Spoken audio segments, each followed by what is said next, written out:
I'm going to do a critique on a lecture given by Dr. something Naik.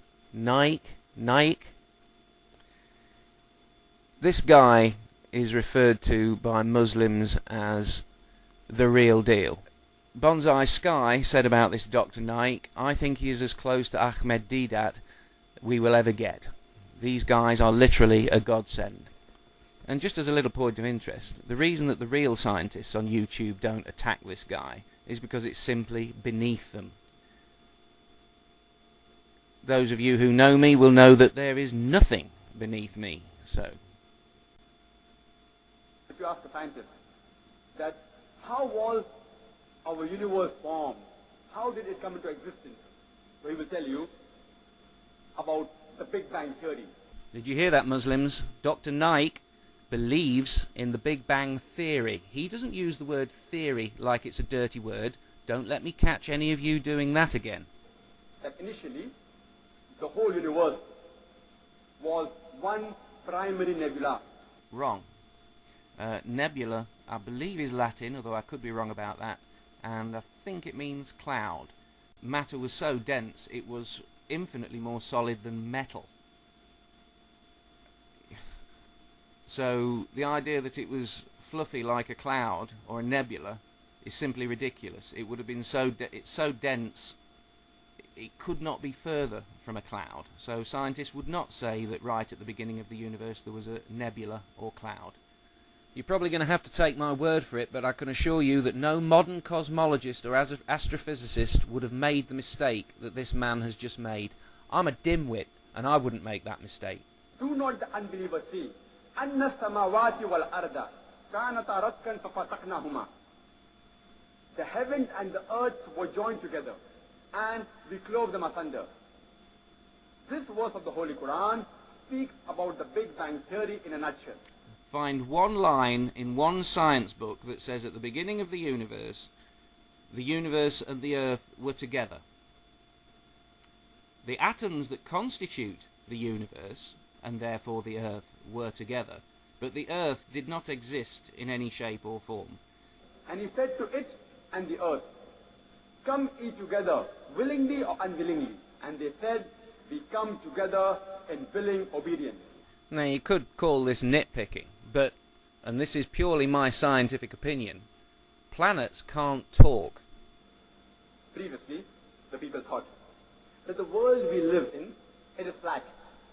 And they were afraid to venture too far, lest they would fall over. It was only in 1597, when Sir Francis Drake, when he sailed around the earth. It wasn't Sir Francis Drake who sailed around the world, it was Magellan. Magellan was the first man to sail around the world, or rather he was the first man to captain a ship which successfully circumnavigated the world, because Magellan himself died before the journey was over. So it wasn't Sir Francis Drake. 2 minutes of research later, turns out that 1597 was the year after Francis Drake died. Ferdinand Magellan did the circumnavigation between 1519 and 1522. The point is moot anyway, because Eratosthenes, 300 years before the birth of Christ, knew and proved that the world was round.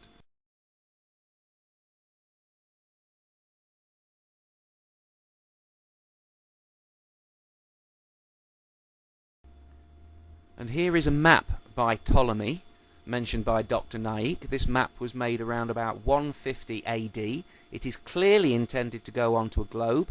If that isn't enough proof for you, Ptolemy, when he made this map, also used a coordinate system for a globe. So there is no doubt that he knew that the world was round, and he knew that his map was incomplete, but there can be no doubt that the knowledge that the world was round existed before the Quran. Previously we thought that the light of the moon is its own light. It's recently discovered that the light of the moon is reflected light of the sun. If you read The Big Bang by Simon Singh, the first chapter concerns what the Greeks found out. I think it was Aristarchus of Samos came up with very elegant proofs to show that the moon shone by reflected light, and The rest should have been history if people weren't trying to bloody rewrite it. Previously, the Europeans, they thought that the Earth stood dead in the center of the universe, and all the planets, including the sun, it revolved around the Earth. Yeah, and Islam thought it too. The Ptolemaic system was adopted and used throughout the Islamic world. The Islamic world thought that the Earth was the center of the universe and that the sun went around the Earth. I can prove this. Al-Haytham, the very respected Islamic scientist, and he was a very clever man, only expressed doubts about the Ptolemaic system in the 11th century. So, you know, sorry, if it was that clear in the Quran, al-Haytham didn't read it. It was known as the theory of geocentrism. It was believed by Ptolemy in the 2nd century BC and was believed till as late as 16th century. I'm going to post a link to a site which is concerning the writings and teachings of Ptolemy, and it says approximately a third of the way down the page, Ptolemy formulated a geocentric, earth-centered, model that was widely accepted until it was superseded by the heliocentric solar system, sun-centered, of Copernicus. Likewise, his computational methods, supplanted in the 12th century with Arabic computational tables of Toledo, were of sufficient accuracy to satisfy the needs of astronomers, astrologers, and navigators until the time of the great explorations. They were also adopted in the Arab world and in India. Now, you might think that that just means that the tables are maintained by the Arab countries. But just a little bit further down, a couple of paragraphs, there's a sentence which says, its geocentric model was accepted as correct for over 1,000 years in Arab and European societies. I'll repeat, its geocentric, earth-centered model was accepted as correct for over 1,000 years in Arab and European societies. Ptolemy was wrong that the Earth was at the center of the solar system, but you didn't know that. The Holy Quran says in Surah Yasin, chapter number 36, verse number 40, it is not permitted for the sun to catch up with the moon. Well, Allah's going to be a bit miffed in a couple of million years because the moon is slowly moving away from us, and I'm fairly sure it's not moving with the escape velocity of the solar system. So sooner or later, our moon is going to go crashing into the sun. So the sun is going to catch up with the moon. And each of them, the sun and the moon, they rotate as well as revolve. I think this guy actually thinks the moon rotates about its own axis. I really do. I've watched this part a few times. It doesn't. The moon orbits the Earth, and it rotates around the centre of the Earth's gravity, but it does not rotate around its own axis. If this is the Earth and this is the moon does not do this. The moon always keeps the same face pointing towards the Earth. You'll never see the dark side of the moon because it's pointing out into space.